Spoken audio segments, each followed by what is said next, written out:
Hi, good morning, everybody. My name is Samar Al-Duri. I'm a Director of Gastroenterology, Medical City Hospital for Military and Security Services in Muscat, Oman.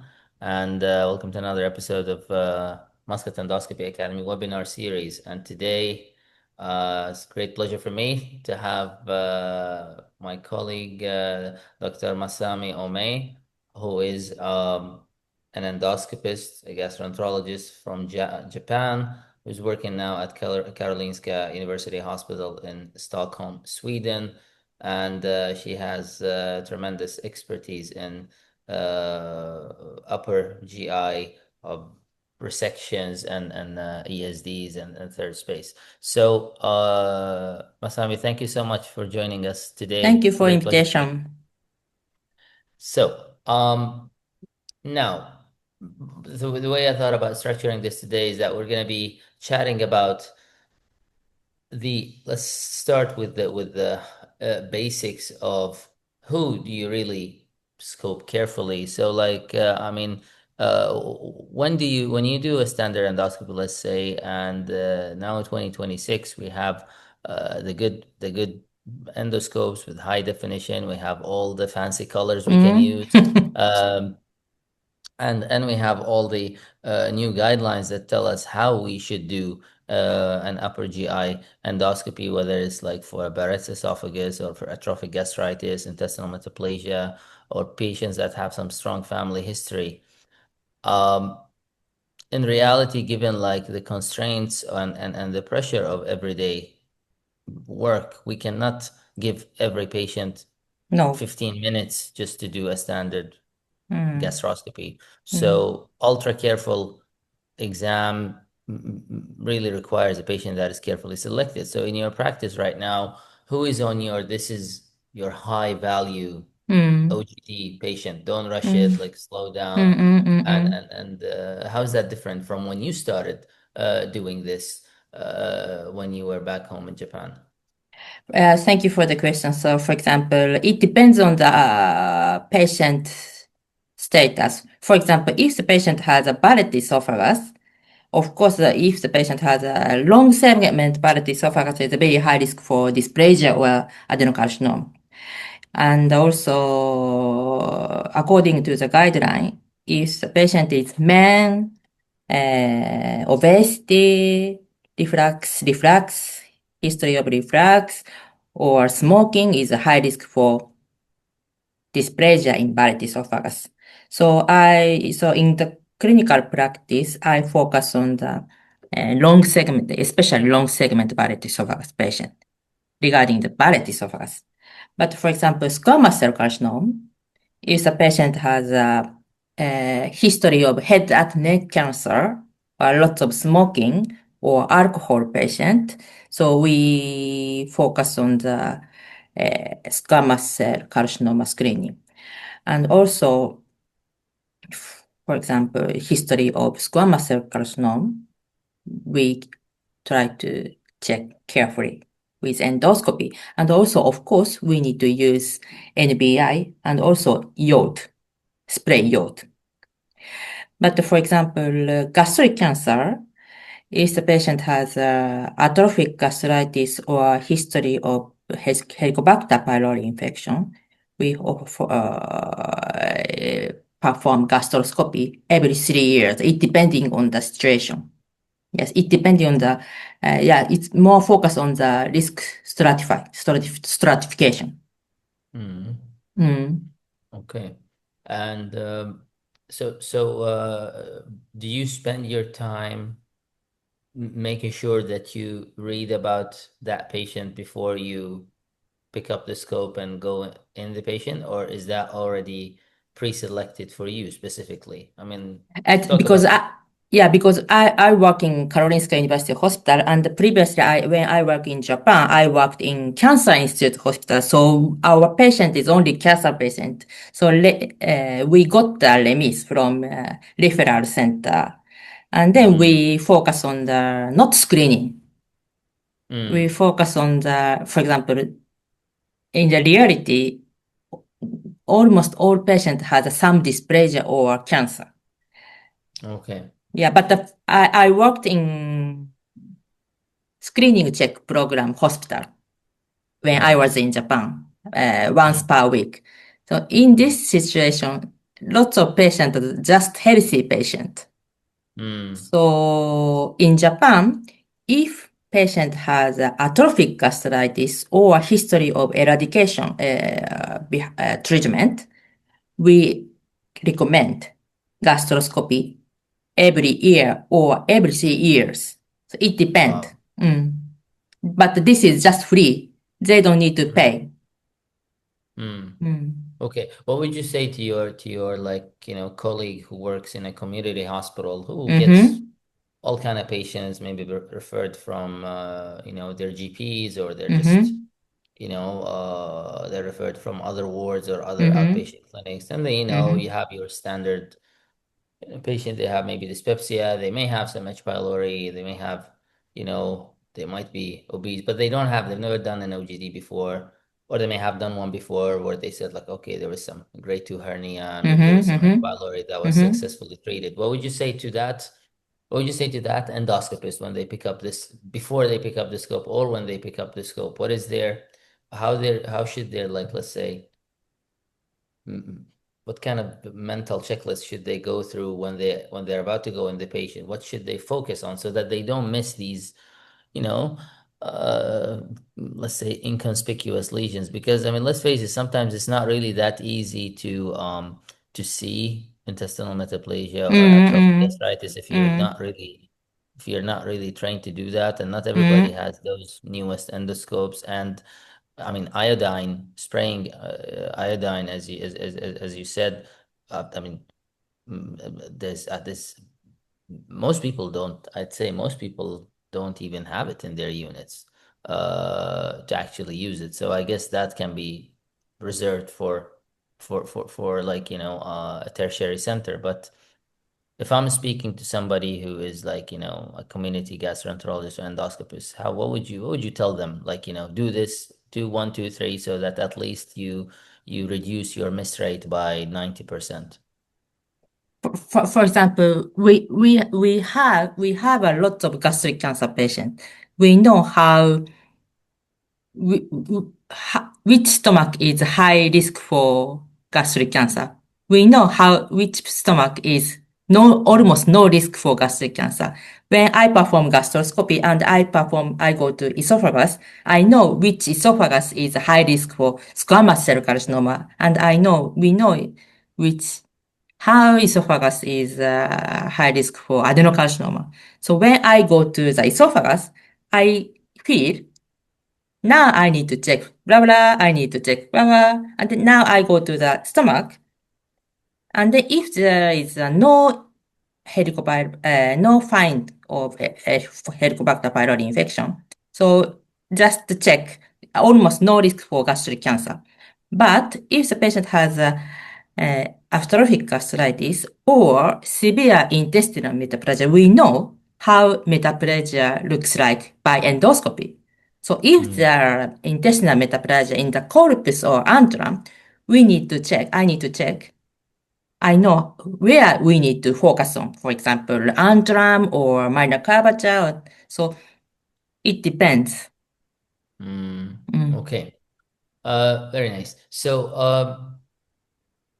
if we take it now to the next gear, and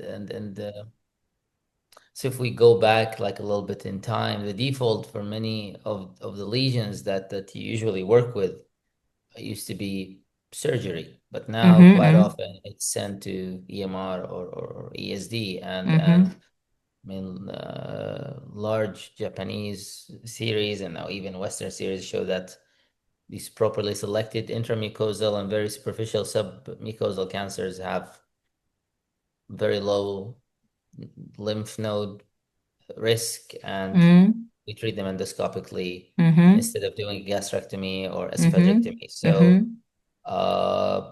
when you look back at your own journey, when you started your training, and until now, what were the experiences or the concrete data that, I guess it is from Japan mostly, that Yeah. changed that threshold from this is a surgical cancer to this is an endoscopic cancer? Yeah, that's very interesting question because when I started EST more than 20 years, and then at that time, people, it's really, yeah, it's in Japan, they are focused on the region which has low risk for lymph node metastasis. And they collect lots of data, and then they make a guideline, ESD guideline. So they focus on the early region with a very low risk for lymph node metastasis, especially less than 5%. But nowadays in EU, over the world, we focus on for example, diagnostic ESD. So we try to avoid surgery, esophagectomy or gastrectomy. So over the 20 years or more than 20 years, it's a big development all over the world, I think. Mm. And you think that right now the guidelines that we have right now in Europe, I mean Japan is like is years and years ahead I think of the rest of the world, but I mean the West is catching up, and I think even other parts of the world are catching up slowly. But do you think uh we are doing good enough now in terms of like picking up all the cases that should go for endoscopic resection, or do you think we are still sending too many to surgery that can be avoided? Yeah, it's a very good question, but in my feeling is that previously they are very anxious for the endoscopic therapy in especially EU, but nowadays they focus on the endoscopic treatment, endoscopic treatment, and if there is no obvious sign for advanced cancer, they try to resect by endoscopy. So this is Mm, my view in EU. So, but mm, in contrast, in Japan, they focus on they are not focused on the advanced region. They just focus on the early region without lymph node metastasis. On the other side, EU, we are very focused on the advanced endoscopic treatment. So this is why the closure technique is very important in EU, I think. the closure technique. Yeah, closure after Okay. EST. Okay, okay. Mhm. Yeah, we're gonna get into that soon. Yeah, I Mm, have some yeah. questions about Mm, that. So if we can summarize this, so we say like if you have a lesion that meets the size, mhm, depth, and histology mhm, criteria associated mhm, with low lymph node risk, mhm, then en mhm. bloc ESD is recommended. They recommend a curative option, and surgery Yes. becomes Yeah. it becomes the thing that you choose if it's non-curative or high risk. So it's not about Mhm, being, but sticking with these criteria and you'll be mhm. fine. Yeah, of course. Yeah. Correct, right? Yeah. Yeah, yeah. Mm. Okay. And in terms of these lesions now, like if we're taking like the upper GI, you're doing an OGD and you have this from like, from the esophagus to D2 in duodenum, which part in those, let's say these organs that you're going through is the part where things mostly get missed? Get missed. Yeah. Miss the Get region. yeah, missed lesions, the ones that can actually be treated endoscopically and they get missed. Which I, part is the I think there is several publication and they said cardiac region hmm and also angle posterior wall. And okay. corpus posterior is or a major side of the upper curvature because we need to Okay. expand the stomach. Yes. Mm, Also, these three parts, cardiac region and the angle posterior wall or major curvature in the upper corpus is the most missed area. mm. Mm. Yeah, I mean thinking about it, it's like I mean, the greater curvature, that's the area where like you got the fluid piling up Yes, usually, and you don't yes, see it because you would yeah, need to actually use your left hand, right, to yeah, actually yeah, yeah, twist your yeah. scope and look. And Mm, the cardia, a lot of people when they do the retroflexion or the J mm-hmm, maneuver just to check for hernia, and sometimes they don't mm-hmm. even expand the Yeah, stomach this enough to is, have a look. yes, yeah, exactly. Yeah, yeah. Yeah, it's very, very interesting. Mm-hmm. And okay, now modern imaging. That is Yes. something I think that have changed. I mean, Mm-hmm. how we do things. This high definition white light paired with MBI, LBI, eye scan, you name it, to see the surface and vascular pattern.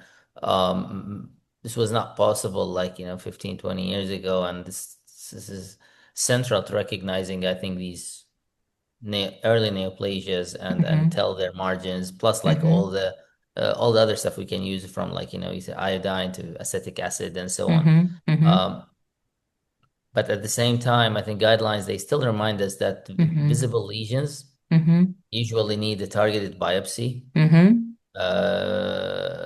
and not just like nice images. So Mm-hmm.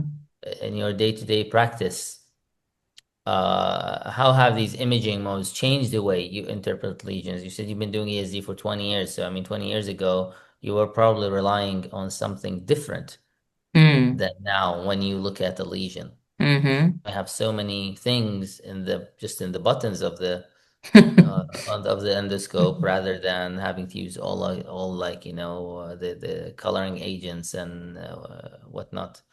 Uh, how do you when do you feel like, okay, I need to biopsy this before I do something, and when do you feel comfortable treating based mainly on what you see something, it's like, okay, this is for ESD or EMR, let's do it, or like, no, I need to take a biopsy first and then we will decide.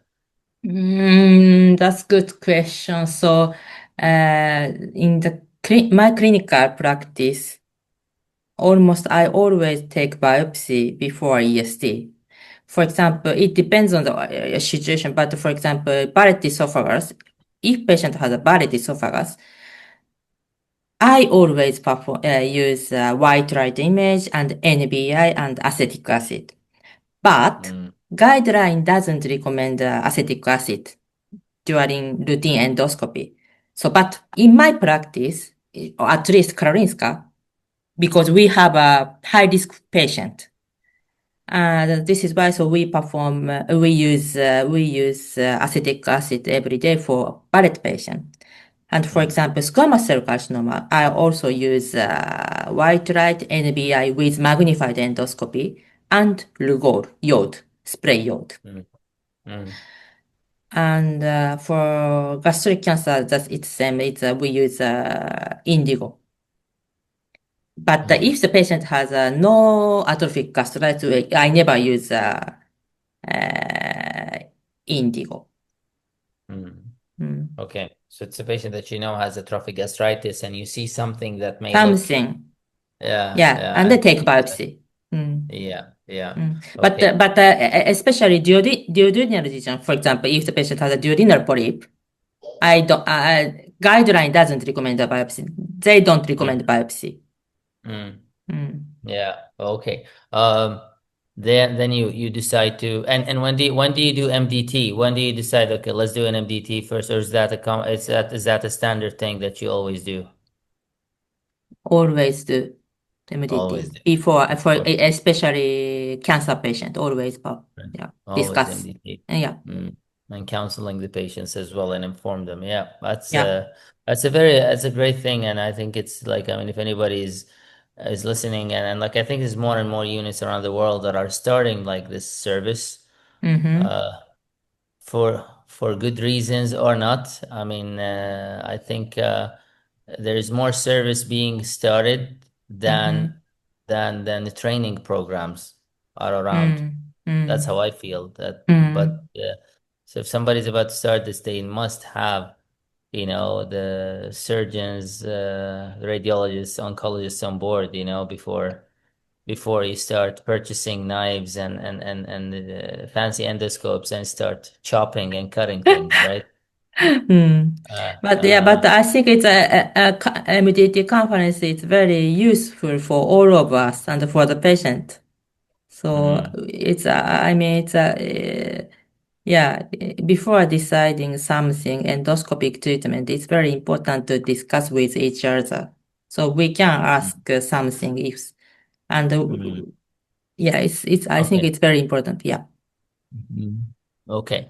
Right. Uh, okay.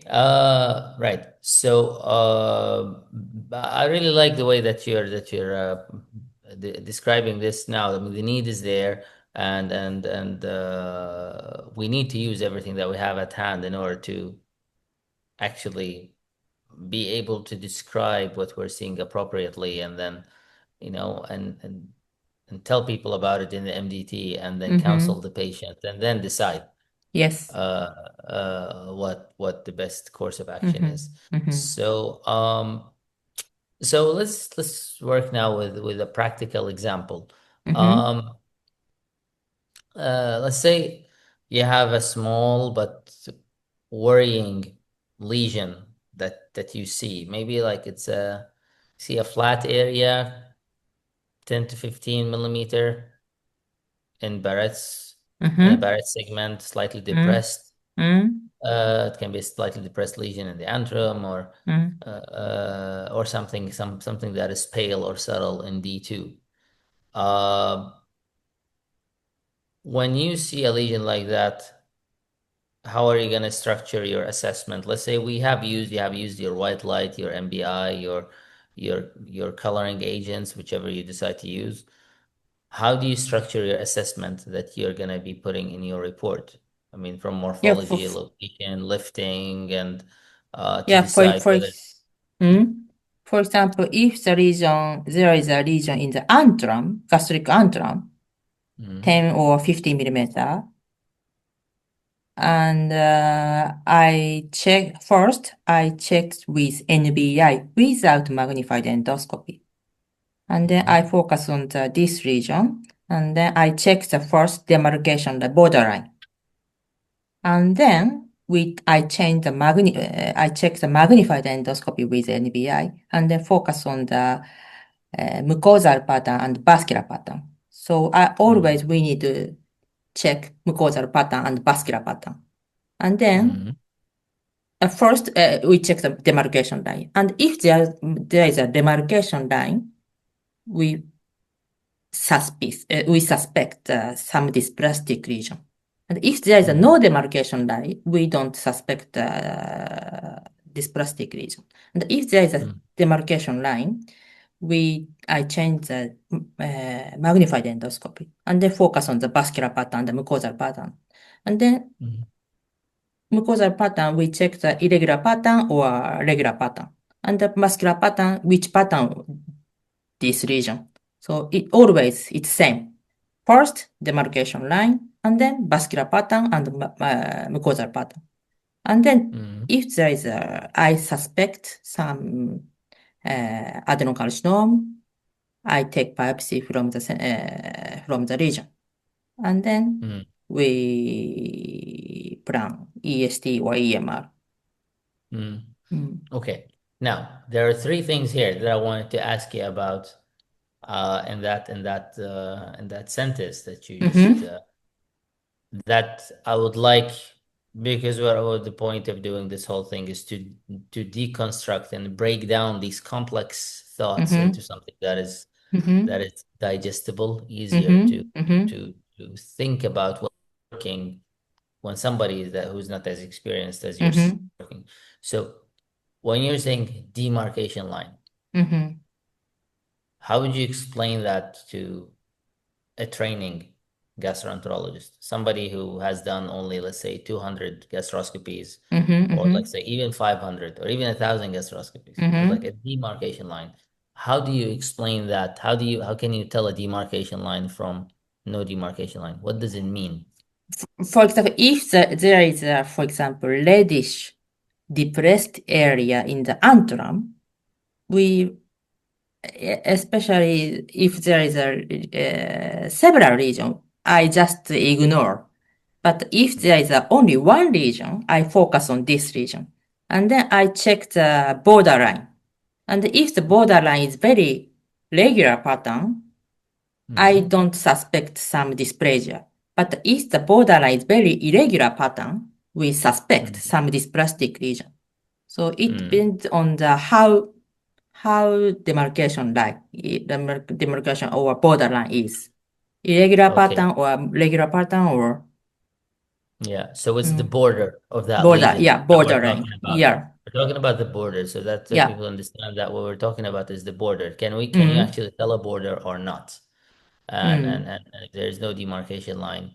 This is when you are Yeah. you become worried. Yeah. Okay. And when you're talking about the mucosal or the surface pattern, uh what are you looking at here? What is a Ah, normal surface pattern and what is an abnormal surface pattern?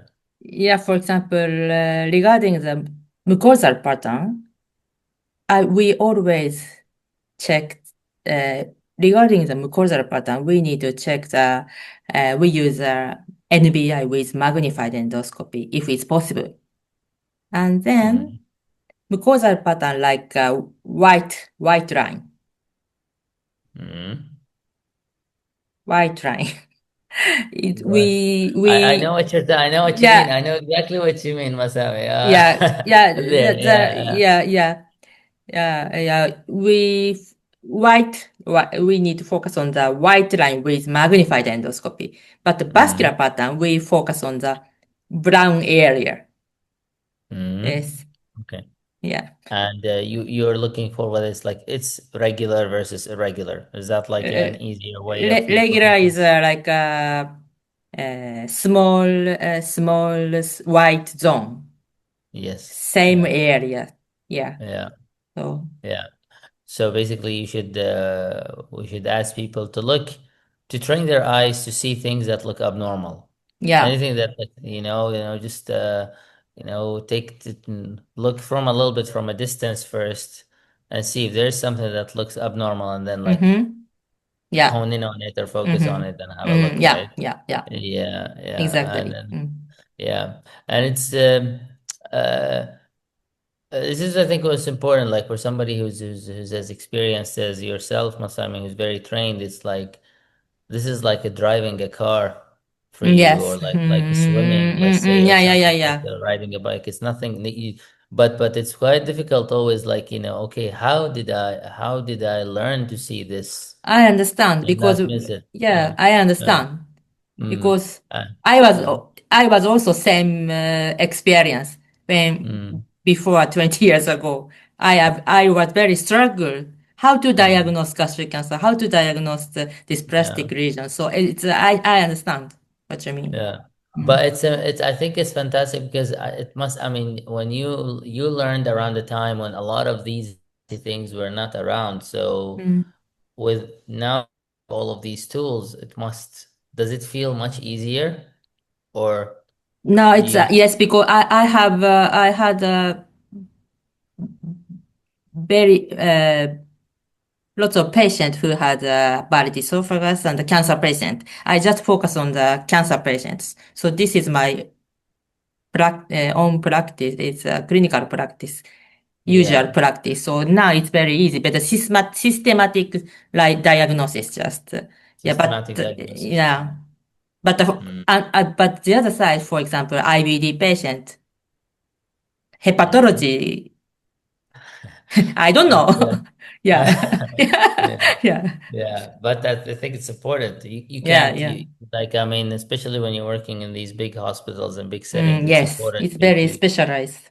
yeah, to Mm, pick and choose. You can't I be count a this. jack of all trades. It's and that humility, to be the humble like that, is very important, I Yeah, think. yes, I agree with you. Yeah. Um, okay, so if we take, so we spoke about that lesion, so I'm gonna continue like down that rabbit hole of when we see something. So Mm-hmm. you've done the assessment, and usually in practice we have, I think, four options either like we see something, I think we just continue surveillance, or we do EMR, or we do ESD, or we send patient to surgery. I think these are the four options that we have. So, for example, in Barrett's esophagus, right now, endoscopic treatment is the go-to thing, and even for squamous, esophageal squamous cancer and gastric and adenocarcinoma and the superficial adenocarcinoma in the stomach, ESD is also recommended as the first line. Yeah. But can you please tell me how you think about those four options, like for these different organs, like esophagus, stomach, and duodenum? I mean, when do you think, like, okay, here we just continue surveillance. We don't need to do anything now. I'll do EMR here. I'll do ESD here. I'll send the patient for surgery here. We already spoke a little bit about it, but there are many lesions that we decide just to follow up and not do anything about sometimes, like there are that. So how do you think about this? And I'm thinking from the point of view, again, the point of view of let's say everyday endoscopy, maybe you doing therapy but not a place that is as highly specialized as, let's say, the endoscopy unit you are working in right now. Good question. It depends on the situation, of course, but for example, we need to think about the patient comorbidity. We just endoscopists, it's normally endoscopists want to do endoscopic treatment, but we also thinking about the patient comorbidity, for example, patient more than 80 years old or not healthy patient. I think it just focus on the surveillance, or maybe it doesn't need a surveillance endoscopy. And if healthy patient at a small region, they need good endoscopic treatment. And for example, the EMR and ESD and the surgical treatment. So in my point of view, it's better to avoid unnecessary surgery, in my point of view. But I understand all over the world, it's impossible to do ESD. Everyone doesn't need ESD. So, of course, EMR is acceptable. But if it's possible, ESD with en bloc resection and is very important for the patient and for pathological evaluation. And for endoscopy, Yeah, sorry, go ahead. From endoscopist point of view, it's impossible to start a big region with ESD. So we need to start smaller region when I start ESD. So if someone who interested in ESD, it's important to start smaller region, not bigger region. What's a small lesion? How big are we talking? It's a 10 millimeter, 50. It's according to the guideline, it's less than 50 to 20 millimeter. More than 15 or 20 millimeter, they recommend the ESD because of the high risk for piecemeal resection. But I think it's a 15. It's the reason is more than 50 millimeter. It's better to perform ESD, I think. Just for beginners. Yeah. Yeah. And how do you decide? And maybe this is a very trivial question. How do you decide this is an EMR case versus this really should be ESD? Can you share one? Can you tell me one example, like one or two examples where you think like, okay, this I do EMR, this will be ESD. I perform EMR if the lesion is benign lesion or a very high comorbidity patient, or actually I perform few EMR case. This is patient has a hematology hemophilia patient, It's a very special case. But benign lesion, I think it's EMR is good indication. Mm. Mm. What about in duodenal lesions? Do you think quite often EMR Yeah, is? yeah, yeah, yeah. Duodenal ESD is quite challenging, Yeah. even if in Japan. So I think if on the other side, and the Whipple operation is a very advanced, high invasive surgery. So in Mm, order to avoid the Whipple operation, it's EMR is a good option, I think. mm, mm. Mm. Okay. Yeah, so I fully agree with you. I mean, like, I mean, drawing that line between EMR and ESD is, I think it's very important that people to be able to know when we should use one or the other. But yeah, I mean, you see a lesion that looks irregular, and then no demarcation line, and this just looks that it's depressed or something. Just ESD and en bloc resection is the way to go. And now, do you think that EMR still has a place in upper GI sections, or I is it think, going yeah, I past? think so. I think so. I think so. Yeah. But I live in Sweden more than 10 years now. For example, Mm, 10 years ago, there is very few doctors who perform ESD in EU. But mm, nowadays, many doctors can perform ESD and they are great, they done great job. So I think in the mm, future, more doctors can perform ESD. It's quite sure. mm, mm. Mm. Okay.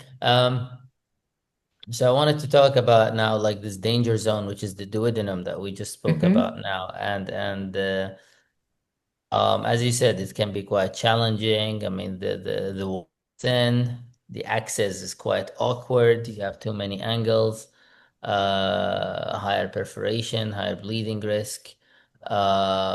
So in order to choose ESD for duodenum, there must be very careful selection of Mm-hmm. the patient, Mm-hmm. and for many lesions, especially the ones that are periampullary lesions. You need, like, this even extra care. Should Mm-hmm. be Yeah. more attention should be paid to that area, given Yeah. the idea that we may damage the ampulla. So when we're faced with duodenal lesion, first of all, like, duodenal lesions, thankfully, they're not as common as the No. rest, the rest of the upper GI tract. So that is a good thing. But Mm-hmm. I think many people may find it difficult to see duodenal lesions, and because they do not have the same, they're like usually paler areas, and they just, but quite often they're not, like, they're usually not bulky, usually No. not in your face, like, as it's like in the colon. um so first question is, how do you see them, like, how, if I'm doing a regular, like, I have a 60-year-old male and I'm doing just a gastroscopy for dyspepsia, how would I see like, let's say, a 10 millimeter lesion in the Mm. in the duodenum? What would it look like Yeah, it's usually? a typical adenoma with low-grade dysplasia looks like a whitish area and Mm, flat region. It's not bulky. It's not a polypoid region. So it's very flat. So this is why it's easy to miss it. So mm. sometimes Buscopan is very useful and with Supine. cap. Yeah, Buscopan and with cap is very useful, Mm, I think. mm. Would Mm. you recommend using a distal attachment for like any OGD, any gastroscopy, or It's a only? I don't use normal I don't use a cap with normal endoscopy, but if the I know if the patient has a duodenal lesion beforehand, Mm, I know beforehand I use a cap, mm. okay. But Mm, not yeah. use not clinical use, Yeah. routine Okay. routine use. Routine use. Yeah. Mm. Mm. And when you see that a lesion in duodenum, is it like, do you go through the same framework as for like that antral lesion that we spoke about before? You're looking for a demarcation line and No, so it's on, a or do you think differently? Do you think like how you think in the colon, or how do you think about it? duodenal region is not different as a gastric region. It's for example, duodenal region, the borderline, it's always quite clear.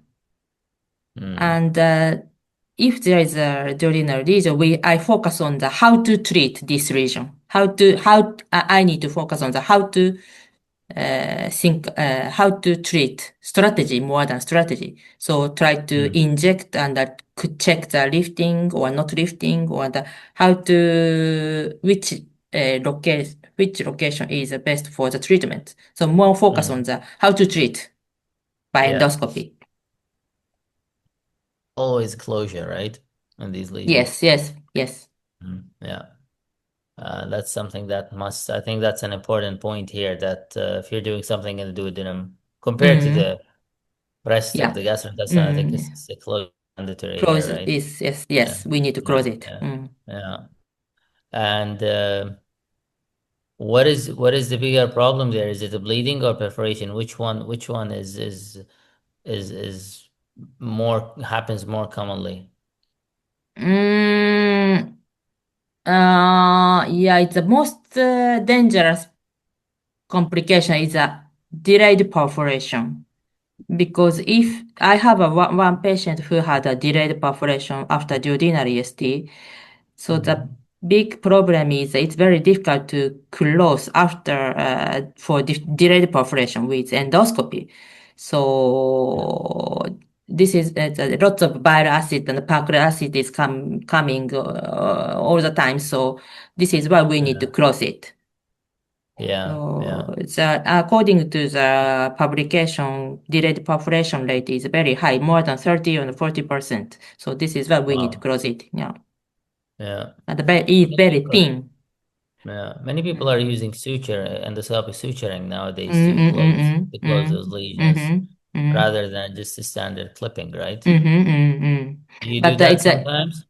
yeah, I try several times, but it's not so easy to perform, for example, stirred and the suture system. So I use clip and line, Clip band line. clip and Okay. line As in and try. you Yeah. approximate the edges using Yes, a band and close. then you Yes, yes. to close it. Yeah, Yeah. it's easier and faster for me. Yeah. Yeah. Mm. Nice. And cheaper too, I Yes, would it's say. Yeah. almost no Yeah. zero. Yeah. Mm. Yeah. Okay. Now, I mean, this is fantastic, and I think anybody who'd be watching this may be wondering that one thing, like we can see many talented endoscopists out there who are just starting to think about endoscopic resection, like, as a part of their journey. Mm-hmm. Uh, but they haven't done much. They've done some EMRs, but they have not Mm-hmm. ventured into Mm-hmm. ESDs Mm-hmm. or like third space yet. So for Mm-hmm. someone who is at that stage, Mm-hmm. uh, how do you picture a safe learning curve? I mean, Yeah. for somebody who is before even starting like to do resections, let's say the upper GI tract, how many endoscopies should you have done before? What kind of therapies should you have done before, and how should you start Mm.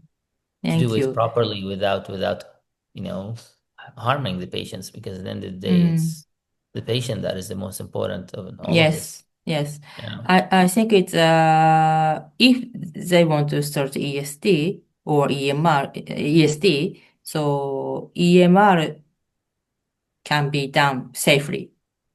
And Mm. also they can start smaller region, for example, in the antrum. Antrum is a very safest location. And then go to corpus and the cardia. And then sometimes it's a rectal region is very uh, easy and the wall is quite thick. So I think Mm. antrum region is or rectal region is quite good for the beginners. And then if they can perform comfortable, then go Mm. to up, and then esophagus and the colon. And Mm. when Okay. we start the EST, it's better to record our EST myself. So after EST, we need, my experience, I check my EST every day at the same time after EST, and I check every day, check every day, check every day. And then I think about next time I need what improvement I should do. And then Mm. just continue.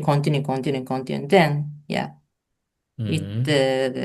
this is help to improve our Yeah, ESD. but and is this the way it's done in Japan? How is it done Yeah, in Japan?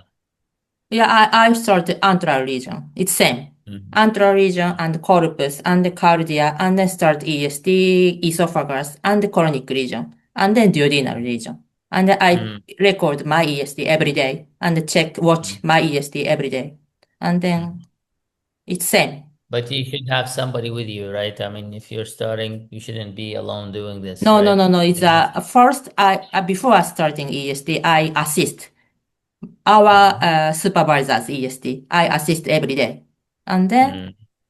watch ESD, and then start few minutes, and then Yep. yeah, it step by step. Yeah. So like I mean a mental roadmap, I would say like, and uh I've learned this is the way I learned a lot of this from my mentor Mm-hmm. Dr. David Tate in Belgium, Mm-hmm. where there's a lot of like watching, like virtual learning, watching and listening Mm-hmm. and watching more, and then Mm-hmm. assisting, standing Yes. there, assisting, and sometimes and talking about what we're doing, and Yes. then doing a few minutes here and there, and until we do a whole procedure. So I Mm. really believe that this kind of structured Mm. and slow approach is the way to Mm. go. Yeah, I agree. But having said that, do you think that it is important that anybody who is thinking about doing this should go and do a structured fellowship in endoscopic surgery, or can somebody just learn it at their institute if they have people around them that do it? I think it's a systematical education is very important. For example, watching, talking, discussion with supervisor and pig model, and it's very important. Yeah, yeah. But Mm. like, a fellowship, you need to go and do a fellowship, like, you take a year to just do that. Or if you have, let's If say it's if I got, possible, if it's mm, possible, it's mm, for everyone. Sometimes it's not possible, but for yeah, if it's possible, it's very it's useful. the best way to do things, Mm, right? mm, mm, Yeah. mm. But that's why I was saying that I think there's less opportunities to, Yes, to, yeah, to yeah. do. Yeah, but for Karolinska, we have a lot of visitors who want to start ESD from other country, Mm, from EU or other countries. So they mm, stay 1 month or 2 months at least, and then they go back to their country and they start ESD. So, and then mm. sometimes they need a help, and I connect with like a messenger or WhatsApp, and then I Yep. teach at the same time. So Yeah. that's very connection is a cooperation is very important. Yeah, so this proctorship where you can Yeah, like, yeah. And I think this is like technology is making it easier for somebody to just like having a mentor and like, calling. I mean, the number of times I've called in the middle of my in the middle of my ESD, sometimes I would just like I would be like, I would want to pick the best strategy, and I'm thinking, so I just pick up what's I call one of my yeah, mentors. yeah, I was like, "Hey, look at this! I've done this. I think I messed it up here, but I want to fix it now. So how should I think?" And it's really helpful to yeah, actually have a good mentor, somebody you can yeah. trust, actually help you Yes, along the way, right? So yeah. yeah, I yeah. totally agree.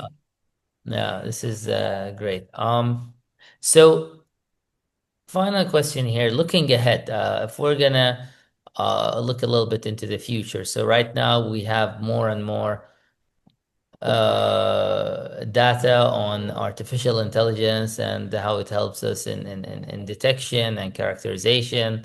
And even we have these new like closure devices and traction devices and all of that. And all of that can, improve our practice, make it faster, safer for the patients. So, how do you see these methods like, being integrated? How do you see the impact of these methods in everyday practice? Do you see that they will make us better or will they make us lazier? What do you That's good. think? That's good question. And it's very interesting. It's everyone talking about the AI. So I think it's we need not need, but we cannot avoid to use AI. So AI is very important role in the future. So maybe we don't need to perform ESD ourselves in the future. So it's a big company. They focus on AI more and more. And quite sure that everyone you need to use AI in the future. Yeah, it's Yeah, impossible it's it's impossible. become, yeah, it's Yeah, gonna and become a part yeah, of our life. it's everyone talking about how people are lazy. Yes. Yeah. Yeah, but I think it's like we're getting fused with machines anyway. So I think it's becoming we end up finding some sort of balance, right? Yeah. And how we work with each other. And I mean, I've seen like how endo robotics are being applied now, and I've seen Mm. many videos Mm. Mm. on it, and it just looks like it's also making things faster and Mm. safer. Mm. So Mm. But I think yes. it's education for of of artificial intelligence is very important in the future. How to manage Mhm. AI? Yeah, it's very important. Yeah, Mm. yeah. How to manage it Yes. exactly, to Yeah. understand it, not just being able to use it Yes. appropriately. Yes. Because Yes. Precise. Yeah. yeah, Mm. yeah. Very good, great. This was great, Masami. So Thank you. this so we've highlighted like how endoscopy, how it was and how it is now and where we're going. So I think we should just keep on selecting the correct patients and the correct Yes. procedure for them. Yeah. Um, Thank you so much, Masami, for sharing your experience. Thank you so much. Thank you And for the invitation. thank you very much. And hope to see you again next time when we do a Yes. colorectal one. Yes. Oh, yes. Yes. To put you on the spot a little bit, since Yes. great. Yeah. Thank Thank you you. so much. Thank you Thank so you. much, Masami. Have a great day. Yeah. Yeah. You too. Thank you. Bye bye. Bye.